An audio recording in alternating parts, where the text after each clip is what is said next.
It's Cageside with John Morgan. And welcome back to another episode of Cageside with John Morgan. I'm your host, Eric McMahon, fresh off the heels of UFC on ESPN 70 from Bridgestone Arena in Nashville, Tennessee, and looking forward to pay-per-view fight week at the Smoothie Center. Dustin Poirier's retirement fight. We're going to recap, then break down. To help me do it all is going to be the man. His name is on the marquee. You can follow him on X, John Morgan _MMA. His name is John Morgan. What's up, pal?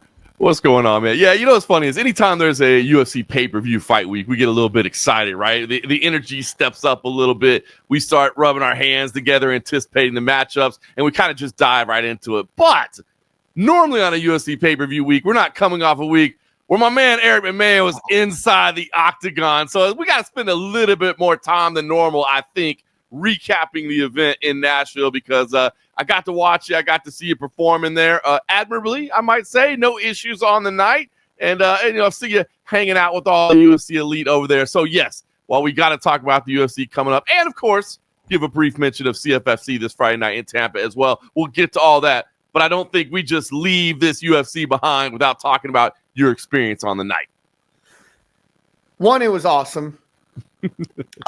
Since it was so close, I was able to bring my family this time. That's now cool. They didn't go to the fights, but I was able to have them travel up to Nashville with me. We have friends in Nashville, so when the fight started and when I had to report to work, they went and stayed at friends' houses.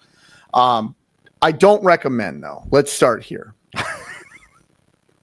I don't recommend that the night before a big night putting your 3 kids 6 and under, one of which is still not sleeping through the night yet at 1 year old, all in one room with you. Yes.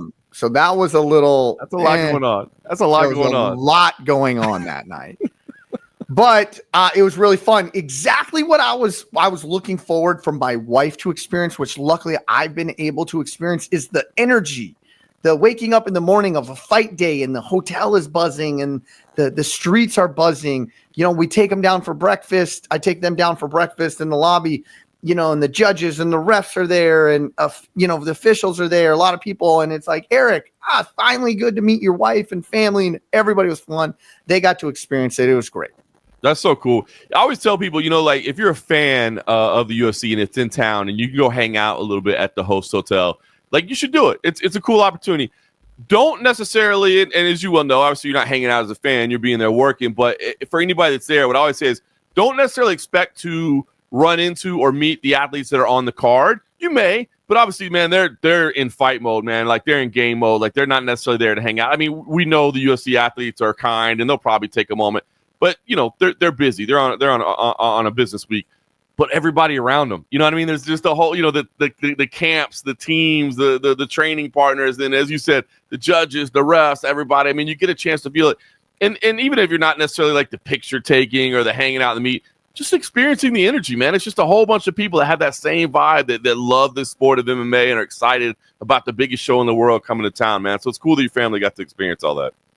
Yeah, I had some undercard, but then my last assignment was the opening fight of the main card, which is, for me, that was I've worked Apex, I've worked, those, but being in a, 19,000 sold out arena as Bruce Buffer is giving that opening, we are live and the crowd's going nuts. I'm sitting in there. I'm just like, man, this is, I'm getting to where I wanted to be, you know what I mean? And it was a very surreal moment and it was just super, super cool. So, luckily I think the various commissions have done a really good job. And this is something I was talking to Jason Herzog about, slow rolling me into the process of not giving me more than I can handle too quick. I can handle being a referee, but can you handle the big moment and articulating the decisions and what you want to do? And I'm starting to get there. And hindsight being 2020, man, I wish I was on the main card for this pay-per-view. I wish I was on the main card for this. But then now, being there, you're like, holy moly! I wasn't ready a year and a half ago. I just wasn't. Yeah.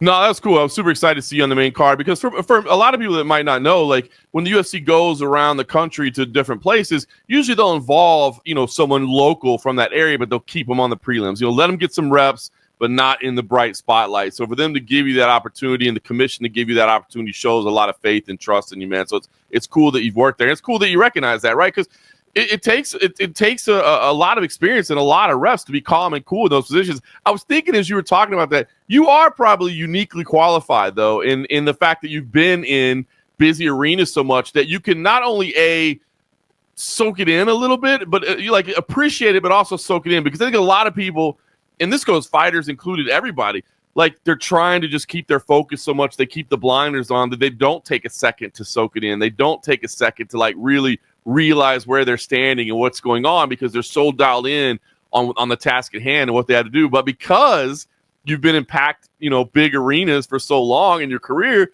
you're probably uniquely qualified a little bit to not only say, hey, I got a job to do, but also step back for at least a brief second and go look at this, man. How cool is this? Yeah, it was super cool. And, I had, Johnny Walker's brother, in the opening fight, and what a heel hook entry. If you guys have not seen this, go and check it out. It's almost like a big man Imanari roll from the back in what he did, what he did, straight into a 50-50 inside the heel hook. And man, it was fast. It was quick.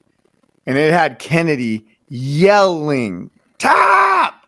Yeah, that was crazy. And 3 in a row, man. I mean, it's interesting because, when you look at what Valter Walker did, you probably wouldn't advise anybody to do that, right? Like, that's the whole thing about MMA. Like, when you evaluate modern Brazilian jiu-jitsu versus, sport jiu-jitsu versus combat sports MMA, that's the risk is you go into that position and you're in danger of getting, struck. So that's why you don't necessarily do the inversions and the leg attacks the way you do in jiu-jitsu. But damn, he's so good at it, man. He's so, as a heavyweight, to be that good, he's a weapon. And I'm anxious to see the rankings update this week because, he might have cracked the rankings with that. And his post-fight energy is off the charts. I mean, obviously, he's got that Johnny Walker blood in him. I mean, they're both showmen. There's no question about it. What a finish that was. And I felt bad for Kennedy because I like him a lot. He's a good dude, his backstory and who he is. But, man, he was caught. There was no question about it.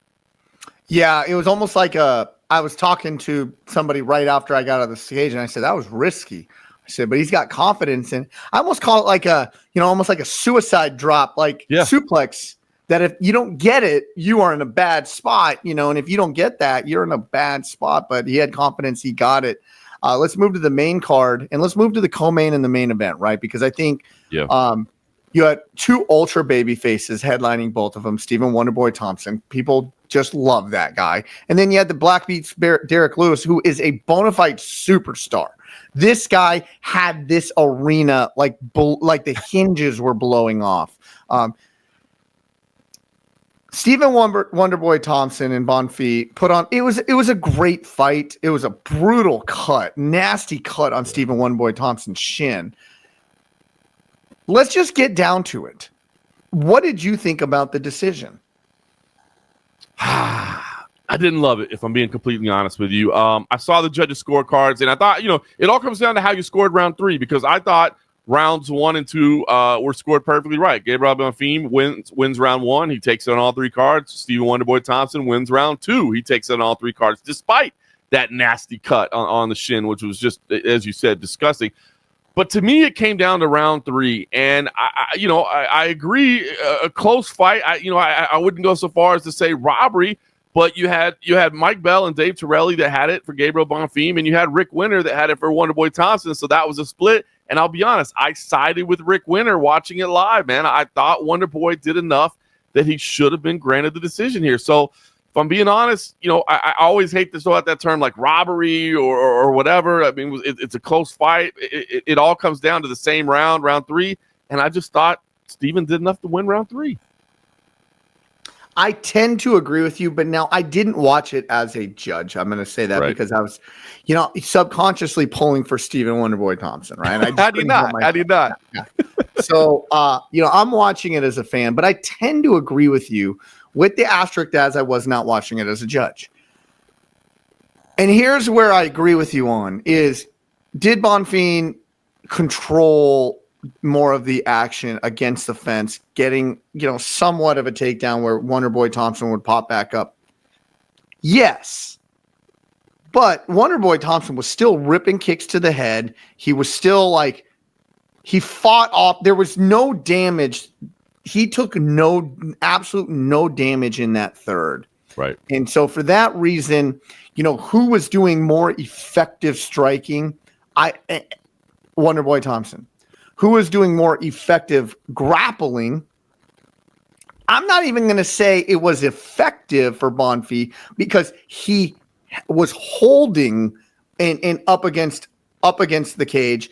And this is where you get into a weird nuance about how you feel about grappling, right? Because if I feel is effective grappling and dominance of I am able to hold you here the whole time and you can't do anything about it, I don't think he did that. He got it there. He held him there. But then Wonderboy Thompson was able to get out before getting put right back there.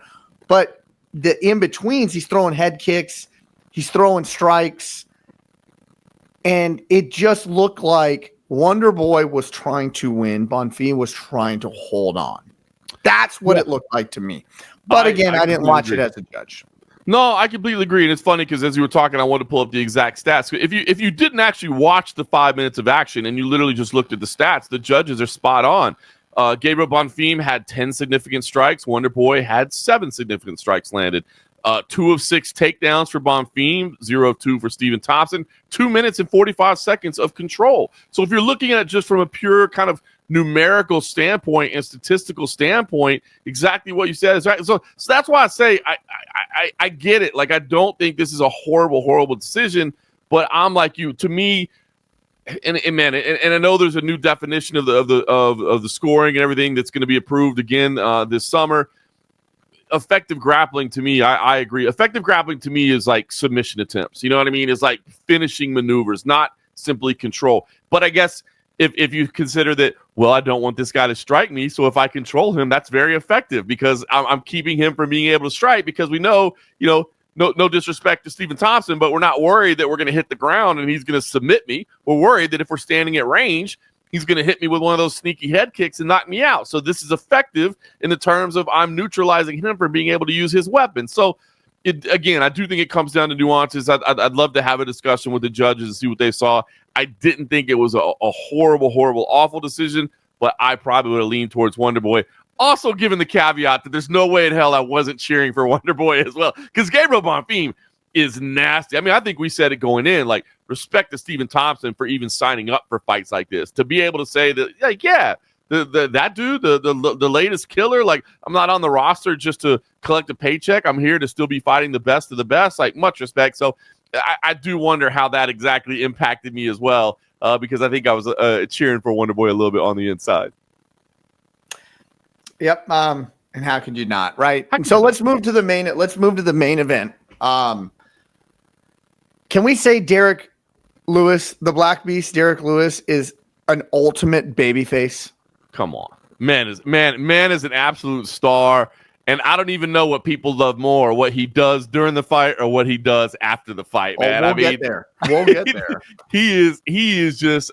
He is a fan favorite through and through, man. Incredible to think of what he's built in his career, no question about it.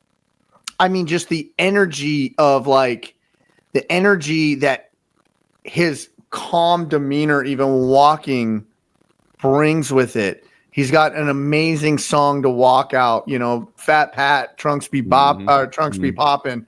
And it's just a fun song coming out to a fighter who's very fun to watch, all while he's not very an animated guy, which is counterintuitive to a weird degree.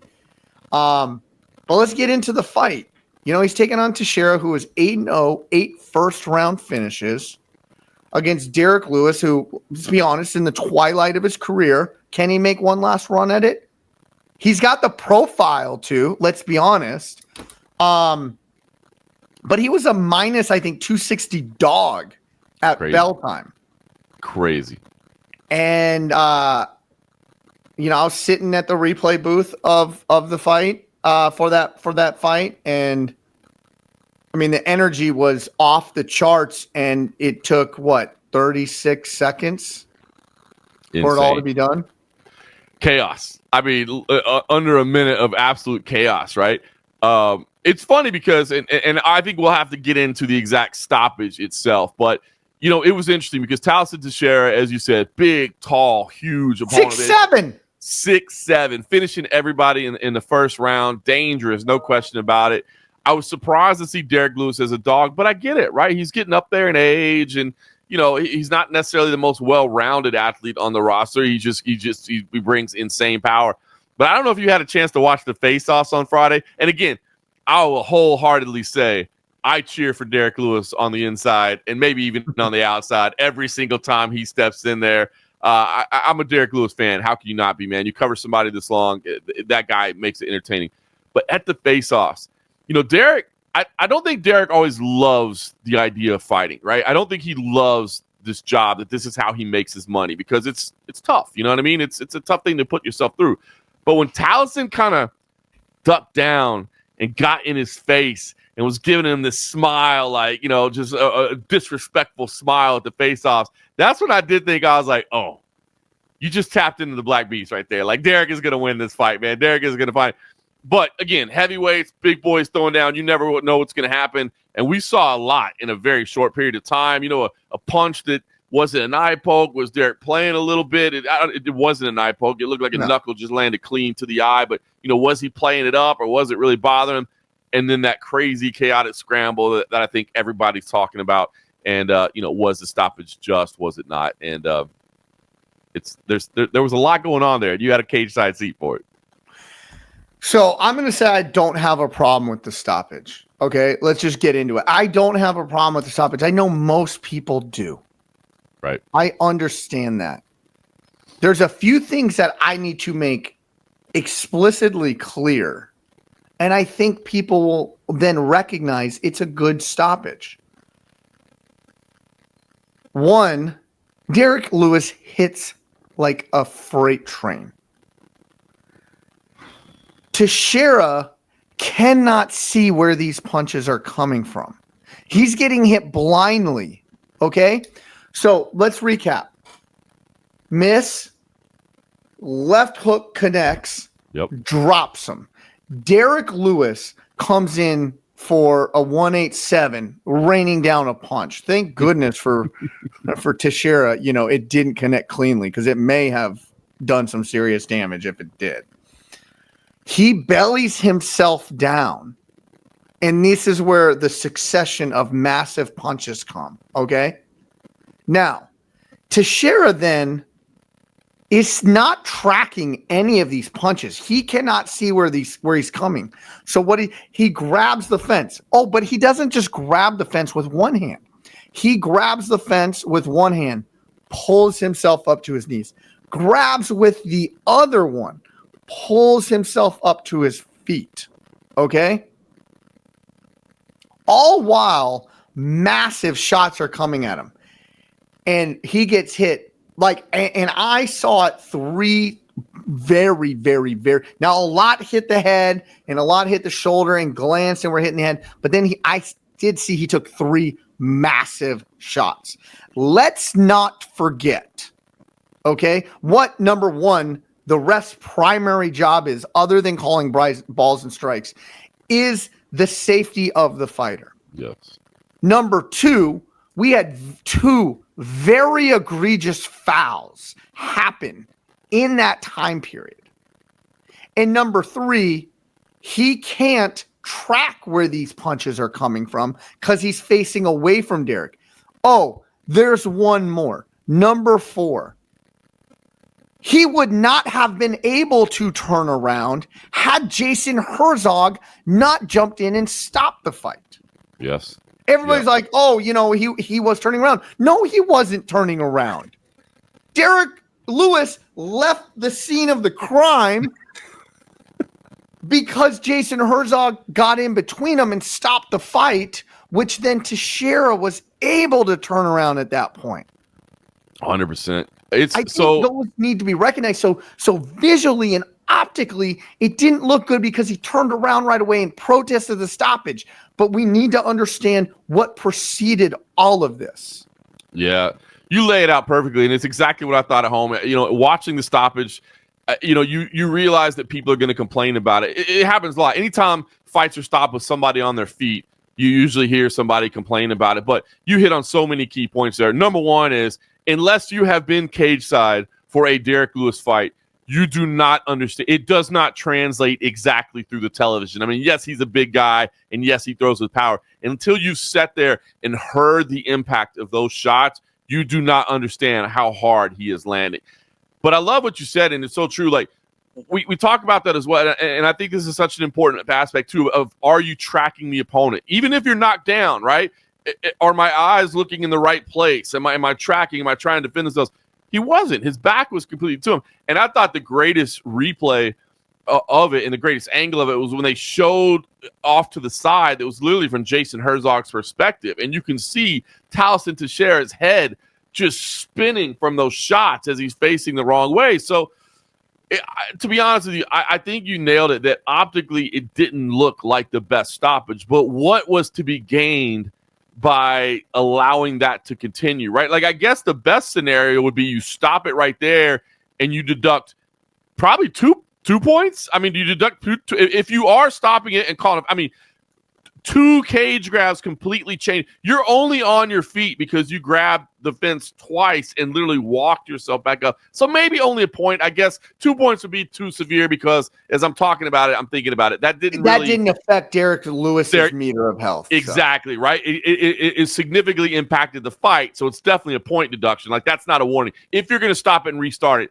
that's definitely a point deduction, but spot on. It's not 2 because, as you said, it didn't affect the other opponent. But then it what?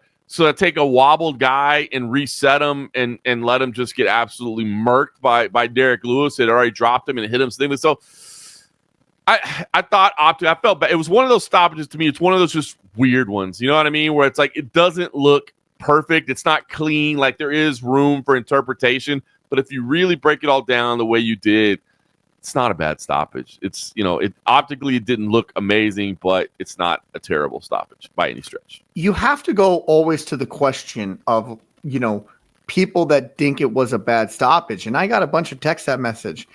And I always say, I ask the question, why? Right. Why do you think it was a bad stoppage? And they're like, oh, well, and so I pose that question to anybody out there who thinks it was a bad stoppage. Now, granted, it didn't look good, but now listening to what we're talking about, why was it a bad stoppage? Was it a bad stoppage because then afterwards he was okay immediately and he protested? Is that why you think it was a bad stoppage? Or do you think it was a bad stoppage because he was tracking the punches and he didn't commit these fouls and he wasn't hurt? And that you think that he should take 10 more unanswered shots while not tracking any of these punches. So I always go back to the question is why? And this is a big John McCarthy thing. Like, he dialed this into me. Why? Eric, you should have stood up that fighter. Okay. Show me where I should have. It's good in totality to say I should have stood the fight up. But now you as the critic tell me where I should have stood up. Not in totality. What exact point? At what exact point should I have stood it up there? No, that's too early. Okay, so I should have stood it up here. Well, no, he was trying to advance a little bit. Okay, so where? And so now it's where. Now to this question, why do you think it was a bad stoppage? And I think really if you start peeling back the layers, nobody can really say definitively why it was a bad or egregious stoppage. Right. Just because he was alive at that point. You know what I mean? Like, come on. Because look, you're right. I mean, knockdown, taking damage without tracking the damage. So that's not intelligent defense. So he's not addressing only getting to his feet through illegal maneuvers, not through rebuilding and a technical stand up and defending the shots and turning it. I mean, it wasn't intelligent defense at that point. So, yeah, I honestly, I totally understood why people were going to protest, and I totally get, why people just as a fan will complain and get it. But as I looked at it from analysis, as you just laid out perfectly, I thought, nah, I got no issue with that. I know people are going to have an issue with it, and I get it, But if you look at it from that, I don't think you can. Yeah, and I'm not just being a ref homer here because we've been honest. I am a ref homer. I'm not, but a lot of times, but like, hey, listen, we call it out where the rules are in the state. And if we go by kind of exactly the process that we did, I don't think it's really up for heavy debate whether you think it was maybe a good stoppage or a bad stoppage. Let's refrain and not use those words. Was it a justifiable stoppage? Yes, it was I could justify that stoppage every single day of the week and twice 100%. On Sunday. And listen, I mean, and I think you put it out perfectly from the beginning. What is, requirement number one for the referee, and that is fighter safety. Like, come on, man. Like, I get it. We want the sport to go on and et cetera, but think about what you're risking if you let it go on further than it needs to. People wanted to see somebody get folded. Right. And it's just, it's that delicate balance that we strike, right? Because you and I both believe this is an incredible sport. It's a beautiful art, but it is hand-to-hand combat at the end of the day, right? And we've all agreed to it, and everybody understands the risk and what they're doing when they step in there. But that referee has a very, very important job. And what was done at that point. And again, lay out the mechanics of why it was justified. Did you want to see it go on? Okay, maybe, but it was justified, to say the least. Yeah. Tough spot, but Derrick Lewis, listen, if you weren't entertained by the fight because you thought it got stopped too soon, you got your money's worth still. Derrick Lewis, in his words, this ranked as his best post-fight celebration. Let's recap. What exactly happened? Albeit, the crowd is chanting USA post-fight on the knockout. His corner's in there going crazy, egging on the crowd. USA. He takes off his pants or his shorts, right? Why? Signature move. Why? Yep. Why do you think he removed them? But things were hot. His balls were hot, right? He then, after he does the black piece, he stands up. He takes the Israel Adesanya. He starts throwing bow and arrows at him. Starts shooting him. Then hits him with the DX crotch chop. Then, I'm going to go find your corner. And I'm going to act like a dog, and I'm going to pee on you. He lifts his legs. He pees on his corner. Then, like a dog, covers his tracks. The greatest. At that point, he has some interaction with Dana White. You could see them talking through the cage. I'm not done yet. Here, crowd. Here is my pair of shorts. Not to be outdone by himself just a second ago. And they cut this from the broadcast. He then goes into his pants and he takes out his cup. And Lawrensenko is talking about what he's doing, but they're showing highlights. Right. And he hucks his cup 30 feet into the crowd. And the crowd is eating this up. They are going nuts. Like, it was as loud then as it was for the fight. They are going crazy.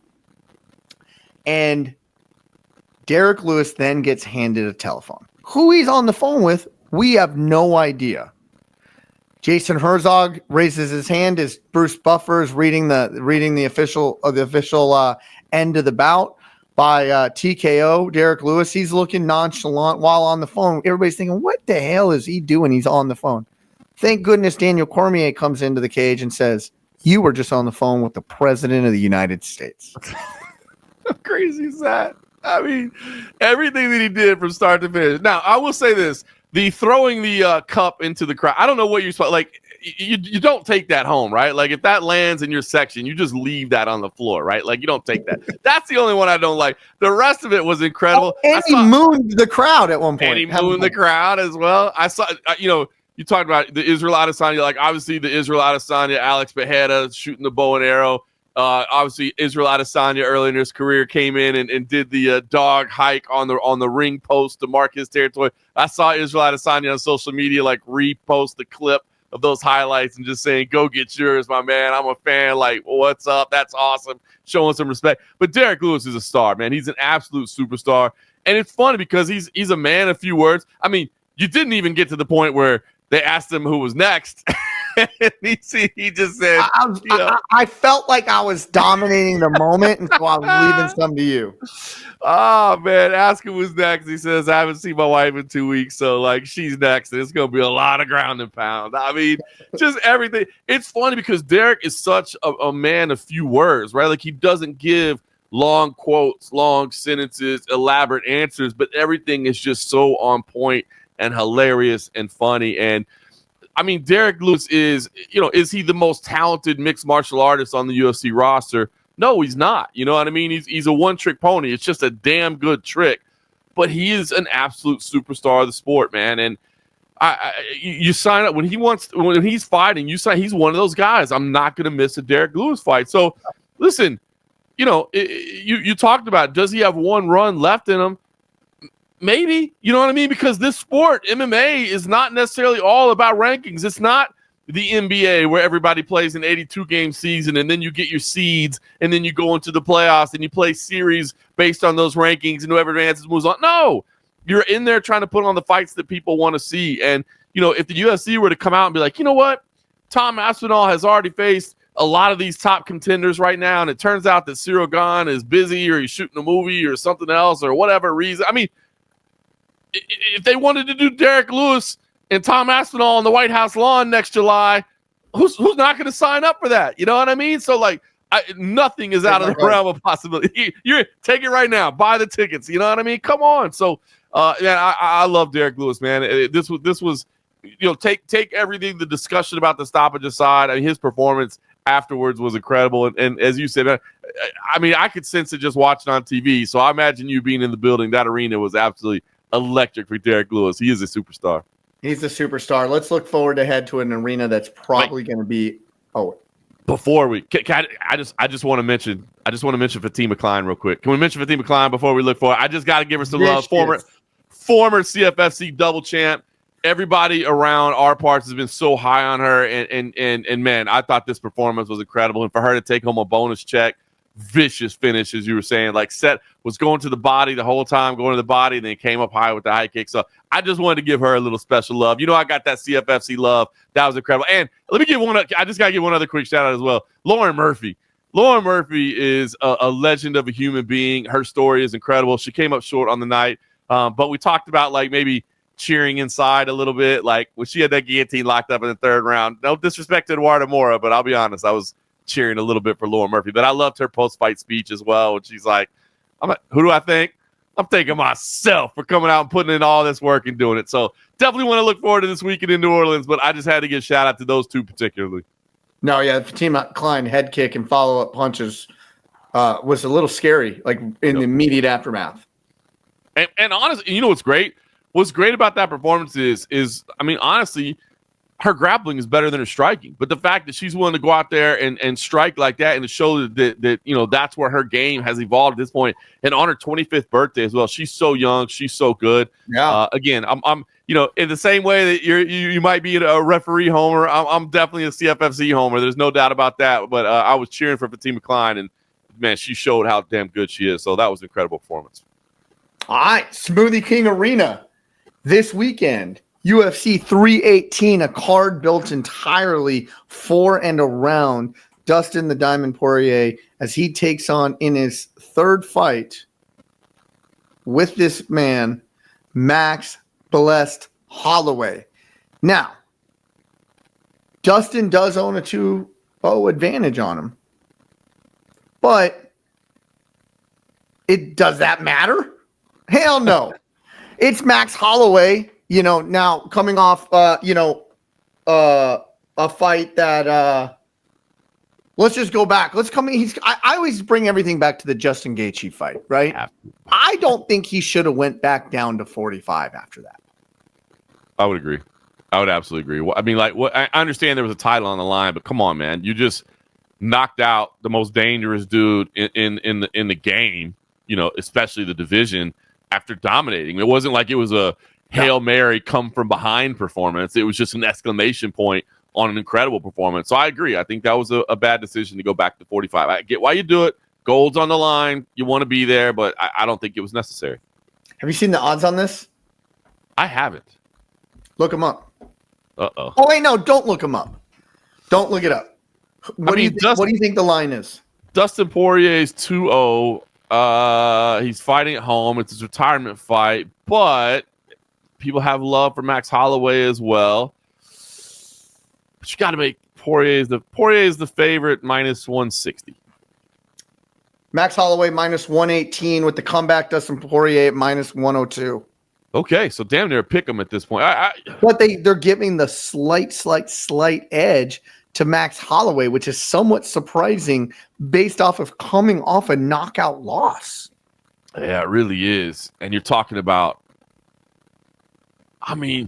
Poirier hasn't had the best results at the end of his career, but it's against the absolute studs of the division. Losing to Islam Makhachev, losing to Justin Gaethje, losing to Charles Oliveira, wins over Benoit Saint Denis, wins over Michael Chandler, and again, retirement fight, fighting at home, and styles make fights, right? Sometimes it's just the way two guys match up. You know what I mean? Sometimes that's where I want to break it down. I somewhat agree with this line, which is kind of crazy. I somewhat agree with it. I put it as a pick 'em. Yep. But if it really depends on I bring all fights back for Max Holloway now moving forward back to Justin Gaethje, right? Because Justin Gaethje and Dustin Poirier are both going to get in your face. They're going to fight you. They're going to throw big shots. I think Poirier is a little more technical than Justin Gaethje on the feet, and he's going to slip and move a little bit better, work his way on the inside a little bit more effectively. But the clinic that Max Holloway put on Justin Gaethje through 5 rounds and 59 seconds before the knockout that he did in Wild Chaos, he put on a boxing and kickboxing clinic. He dictated his range and his striking and his elusiveness. Justin Gaethje couldn't get to Max Holloway. He was using that jab at distance, that spinning, push kick, that spinning, it's not even a spinning wheel kick. It was a spinning, abdomen kick to keep him off. And then he would jump in with a big punch, pivot out left or right away, reset at distance. If we get that Max Holloway, this is that's a hard Max Holloway to beat. And I would say damn near impossible Max Holloway to beat. But if he stands in the pocket at all with Dustin Poirier, it's almost a damn near impossible Dustin Poirier to beat. Yeah. First of all, I smiled a little bit because I was looking up their ages. How is Max Holloway 33? How's that possible? Didn't he debut in the UFC at 21? Yeah, he was. I think he was younger than that. He was young. I'll never forget his debut. That was, obviously it was against Dustin Poirier, February 4th, 2012. I just remember he was like a little kid. Here's what I was thinking as you were talking about all that, right? You're 100% right.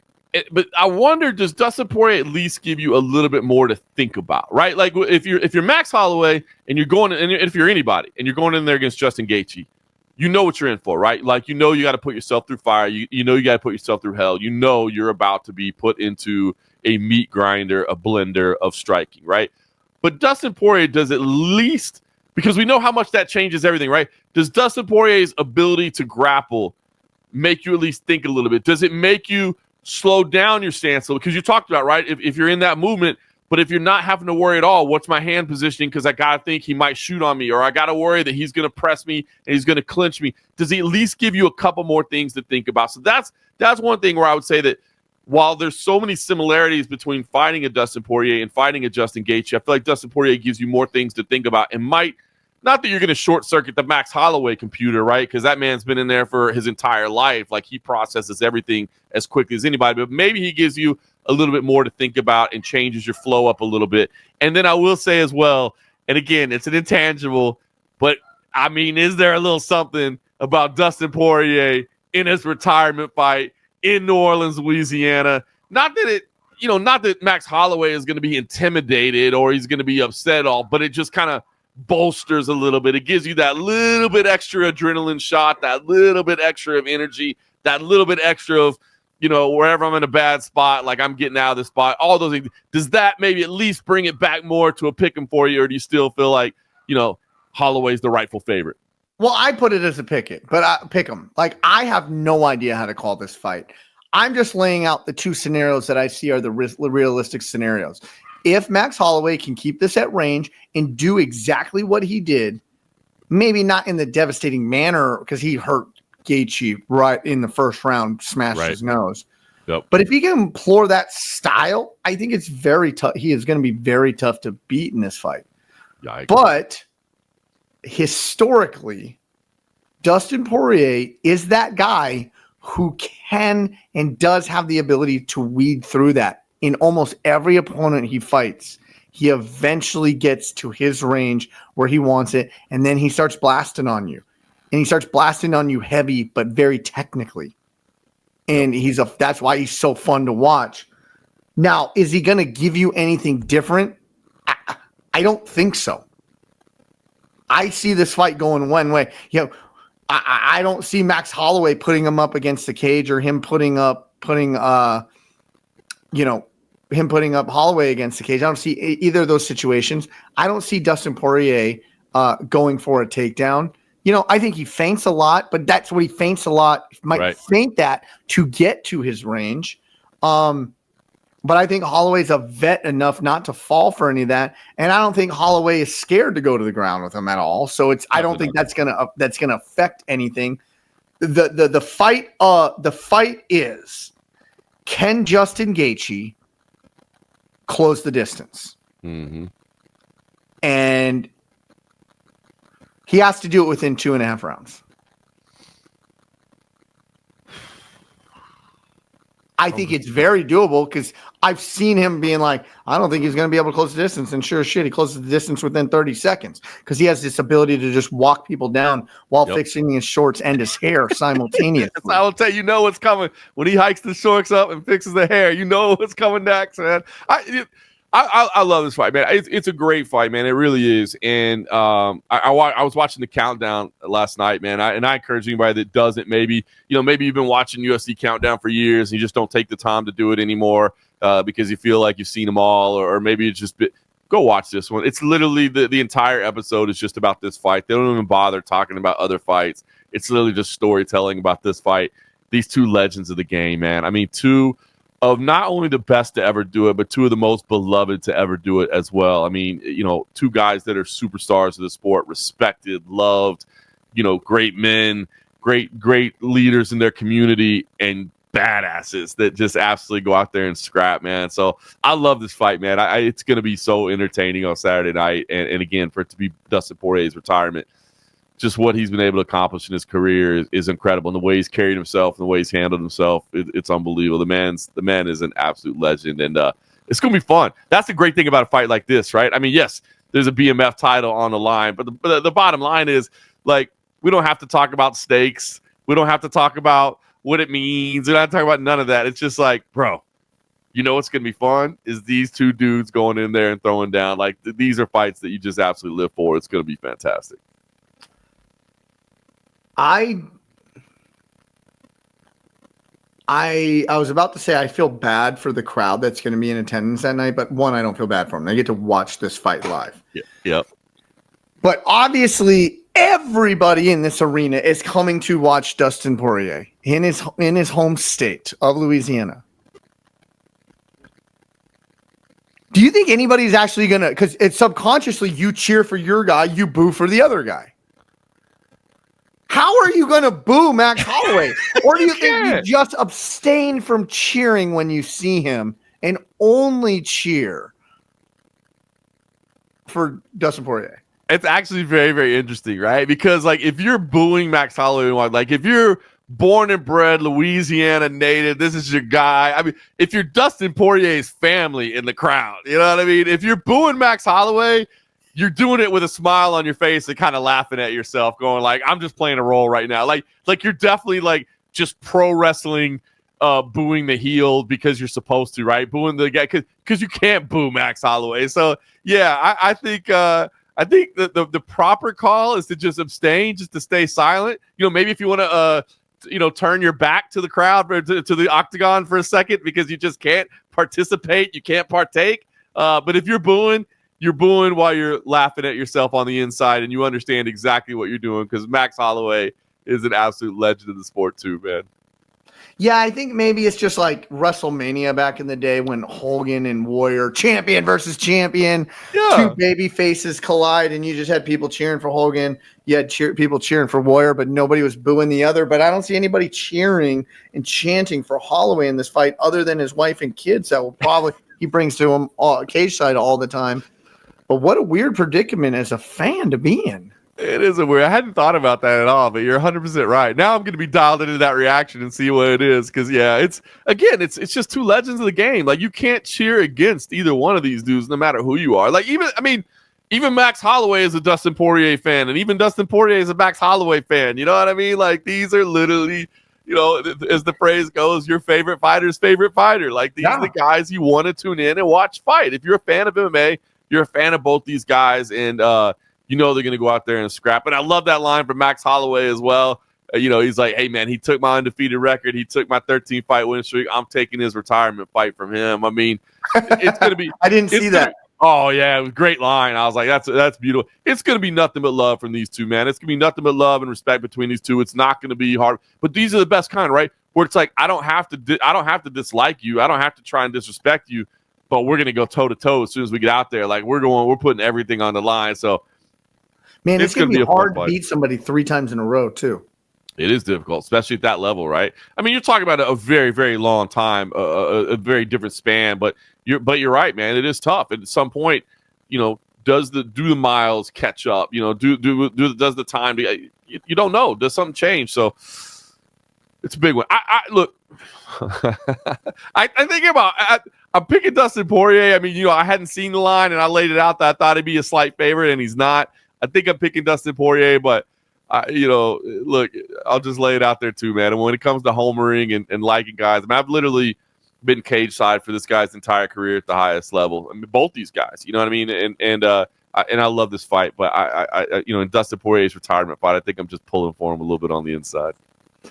Yeah, man, I can't subconsciously pull, or I just can't. I'm so conflicted. I just want to watch it. I know it's going to be a fun fight. And by the way, a lot of people talking about, and it is 100%. This fight card was brought to New Orleans, Louisiana, for one reason, because of Dustin Poirier. This fight card was built entirely around this one fight. I just said I thought it was cool. The countdown literally only focuses on one fight. So, a lot of people, I think, have criticized the rest of the card and say, oh, it's a one-fight card. It's a fun-looking card. That's exactly where I was getting to. I mean, let's just look at the main card. Michael Johnson is heavy dog versus Zellberger. Pitbull back in the cage. Let's see if he can get it done against Dan Ige this time. No easy task. Yep. D-Rod. Who doesn't like watching D-Rod fight against a guy who fought probably on Wednesday of last week? Kevin Holland back in the cage. Love that. And then Koploff and Paulo Costa, your co-main. Like, who says that's a bad card? I know. Fun looking card, man. Kyler Phillips and Vinicius Oliveira, by the way, to close out the prelims. That is going to be absolute fireworks. Marvin Vettori and Brendan Allen. Like, these two dudes have had a little rivalry for a while, a little trash talk between the two. Brendan Allen, obviously a Louisiana native as well. So, look, there's some fun fights on here, man. I think it's going to be a really fun night of action and definitely worth checking out. And, again, yes, it is about the one fight, but there's some supporting acts around it too. So I'm looking forward to this fight card for sure. And, man, New Orleans, Louisiana. New Orleans is literally one of my favorite cities on earth, man. Grew up in Dallas, Texas. Obviously been in Vegas for 17 years, but grew up in Dallas, and that used to be my getaway down New Orleans, Louisiana. I love it down there, man. It's a fun place. You need to vibe for a good time, man. It's you don't get it better than NOLA. That would be factual. It is a fun place to go. I don't know. There's so much spam and fake stuff out there on the internet these days. I honestly tried to find it really quick. I couldn't this morning. Has Jon Jones put out something about, has he put out any tweets or X posts about wanting to come back already? Yeah. Oh, yeah. Oh, no, that's true. Okay. So it's so funny you say that because it is so true. There's so much fake stuff on the internet. But yeah, no, he's apparently back in the testing pool, and he is absolutely wanting to come back. Yeah, so from the ones I read, now it was like a repost. So whenever you see a repost, like and it's something jarring, you got to take it with a grain of salt, right? Right. So, but it said something. I found my why. This fighting at the White House motivates me. Come on, give it to me. Give it to me. Come on. Give it to me. I believe that right here on Cageside with John Morgan, we laid out what a spectacular main event would be at the White House, and it would be Jon Jones versus Tom Aspinall for the heavyweight championship, the American versus the Brit, the title on the line next July 4th to the White House. I'm just saying, you heard it here first. We said it would make a lot of sense, and what do you know? Jon Jones says, it would make a lot of sense. Come on. Yeah, and he found his why. That's not money. Yeah, that's it. What his words were. 100%. And again, and I think we alluded to that as well, right? That like the dude has everything he needs, and it is such a sacrifice. Again, it's not the fight. And I think that's the thing people have to realize, like, oh, he's scared of so-and-so, he's scared of so. It's not. If things went down in a bar on a Saturday night, like, guess what's happening? He's fighting, and there's no problem. It's not. It's all everything that comes around it. It's the sacrifice, the energy, the time, the dedication, the not getting to enjoy yourself for this period of time. It's all that. But then when you say, oh, wait a minute, but I can go do it in this once in a lifetime ever scenario. Like, that's never happened. Like, this UFC event at the White House, I mean, the Sphere was said to be once in a lifetime. And we say, well, maybe they'll go back. Maybe they'll figure out. This ain't ever happening again. This is not once in a generation. Unless we get some other crazed MMA fan and best friend of Dana White and a president that is exactly like a Donald Trump. And listen, I have to say this. As an MMA fan, you just got to think it's cool. Listen, I don't care if you like Trump or you hate him. I've got my opinions, right? That, I'll keep to myself about how I feel about our president. But whether you like him or not, you have to love him for this, though. If you're an MMA fan, you have to. You have to understand. And again, you and I come from an era in which a sitting United States senator was actively looking to ban the entire sport. I told you, I wrote in my junior year of high school, I wrote him a letter as part of my history assignment saying that I don't think he should be doing it. I told you it's that. Amazing. Right? I mean, yes. And so think about that. I mean, we're talking about not that long ago that we're actively appealing to please don't get rid of this sport we love. We understand why it might be a little controversial. We understand why you might not like it so much, and that's fine. You don't have to be a fan, but just allow us to have our sport. We come from that to this point now saying, oh, come sit on the face of the country, the White House lawn right here. Grounds. Come hang out here on these hallowed grounds and put an event together. So it's pretty incredible. Yeah, I have to agree. No matter what you feel about government right now and politics and the president and all those things, if you're an MMA fan, just put all that aside for a second and just be like, wow, I can't believe this is where we are right now. Yeah. Thanks, Don. Don, for this. So crazy, man. Man, well, this was a fun episode. Anxious to see what goes down. Episode this weekend, 3/18 from the Smoothie King Arena in Las Vegas, or in New Orleans, Louisiana. All those places we go. But before that night, you are going to be in Tampa for CFFC. Let's tell us about that. Great card, CFFC 144, Florida State Fairgrounds. I can confirm CM Punk is going to be in the building. At least the last time I talked to him. It's been a while since he's been there, but I talked to him this past weekend. He said, look, I'm going to be there. Michelle Waterson is going to be back as well. So CM Punk, Michelle Waterson. A three-person booth? We're going to go with three. We weren't sure if Punk was going to be there, so Michelle Waterson was so fantastic last time out. We said, please come back. We'd love to have you again. And then Punk said, hey, guess what? I can be there. So we're going three wide in the booth. So it'll be a lot of fun. I love working with You better not take any of John Morgan's airtime, though. I'm just laying out. I'm just putting the headphones down, and I'm like, you guys have at it. You know what I'm saying? Like those two superstars. So great fight. So looking forward to that. That's on the broadcast side of it. But really intriguing main event. Autumn Norton against Emily Martins. They fought before. It was a 10-second fight. Autumn Norton had a 10-second knockout. Shocking. Nobody expected that. She's got heavy hands. Emily, meanwhile, like grappling specialist, BJJ ace. She was 20 at the time. She's still only 21. But there's a rematch between them. Autumn has been hurt. So she hasn't had a chance to defend the title. This is her first chance to defend it. Emily won a submission in the interim and said, give me that rematch back. Like, that was ridiculous. That I never even got a chance to fight. You know what I mean? I got clipped early on. I want a chance to go have this. So great main event, co-main event. Sean Moore and Mark Gray, bantamweight title on the line there as well. Shamel Finley versus Max Quinones, the Candyman. That's a featured fight. They fought as amateurs. Now they're competing as pros in a rematch. So a lot of fun fights as always. That Florida crowd always brings it, man. It's going to be a really good lineup from start to finish. Got some next gen bouts on there as well. So I'm looking forward to it. And it's a busy stretch, man. We got CFFC 144 this week. Next week we'll be out in Atlantic City where we're going to have BJJ and we're going to have a next gen card as well. So a lot of fun stuff. It's going to be a game time decision. I'm trying to figure out my schedule. I'm going to be in Tampa on Friday night. I got to fly back to Vegas at some point over the weekend. And New Orleans, Louisiana just happens to be in between Tampa and Las Vegas if you do the geography. So I'm still trying to balance out my schedule and some other responsibilities I have, but maybe, just maybe, I might try to pull the trigger on that one and stop in New Orleans on Saturday night. Well, I know what you want to do. What about the missus? Well, I said there's discussion. I said I've got responsibilities to balance out, especially considering, I got to come back and then I got to leave again on Tuesday night to head to Atlantic City for the following week. So when I talked about my responsibilities, I'm trying to schedule and balance. Some of them are professional. Some of them take place right here in the house. So we're trying to figure it out. But, I was letting you put that out in the ether. If my flight was to be delayed, for instance, or there were some mechanical issues on my plane, then it wouldn't be my fault. And at that point, why does it matter if I'm in Tampa or if I'm in New Orleans? I heard your flight was already canceled back. They already canceled it.